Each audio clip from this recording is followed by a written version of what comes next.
Victorian Britain liked to think of itself as respectable, a nation of manners, progress and refinement, yet beneath that respectable surface existed a fascination with the unusual.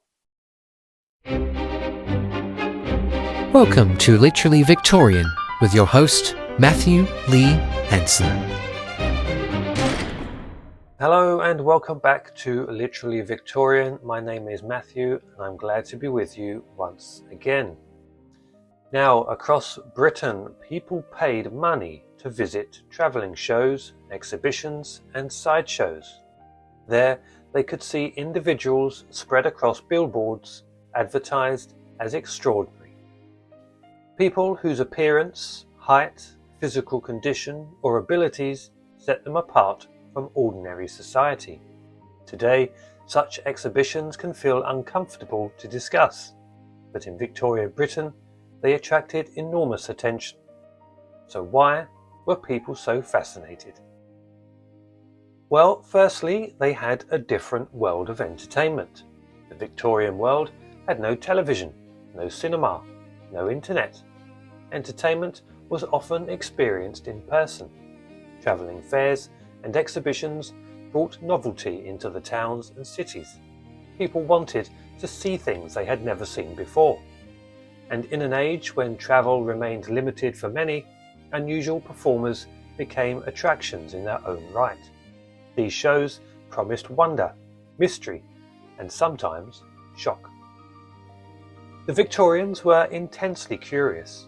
They had a desire to see the extraordinary. The 19th century was an age of discovery after all. Explorers travelled the globe. Scientists classified species. Inventors unveiled new technologies.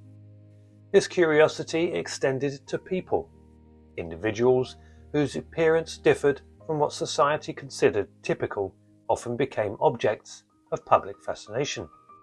Audiences were eager to see what lay beyond their ordinary experience. Sometimes that curiosity was genuine. Sometimes it was less kind. One of the most interesting aspects of these exhibitions is that many performers were not passive participants. Some became celebrities. Some earned incomes that would otherwise have been impossible. And some travelled internationally. Their lives were more complex than Victorian advertisements suggested. Behind the posters and publicity were real individuals navigating unusual circumstances. Some embraced public attention, others endured it, and many existed somewhere between the two. Victorian newspapers naturally played a role in creating interest. Stories spread rapidly. Advertisements often exaggerated claims. The stranger the description, the more likely people were to attend. Audiences were drawn not only by the performers themselves, they were drawn by the anticipation, by the promise of witnessing something extraordinary. However, not everyone approved. Even during the Victorian period, some questioned whether these exhibitions were appropriate. Critics argued that they encouraged exploitation. Supporters argued that they provided employment and opportunity. The debate was not entirely different from conversations that continue today about public spectacle and entertainment. Victorian society was rarely as united in its opinions as we sometimes imagine. So what does this reveal about the Victorians? Well, perhaps the most revealing aspect of these exhibitions is what they tell us about Victorian society itself. The popularity of human curiosities reveals a public fascinated by difference, curious, judgmental, compassionate, voyeuristic, sometimes all at once. The exhibitions became a mirror reflecting Victorian attitudes and anxieties.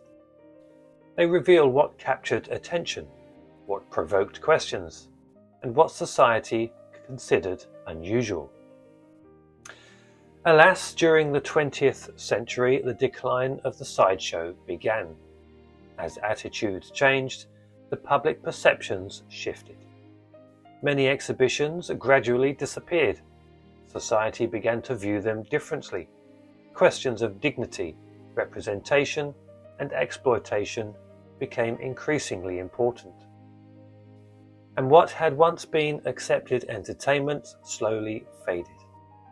The Victorian fascination with human curiosities was about more than spectacle. It reflected a society eager to see, classify, and understand a rapidly changing world. Today, these exhibitions can feel uncomfortable, yet they also remind us that behind every attraction was a person, a life, a story. And perhaps that is the most important thing to remember. Not the poster, not the publicity, but the human being standing behind it. Thank you very much for watching. Please like and subscribe to the channel. It's free to do so. So until next time, bye for now.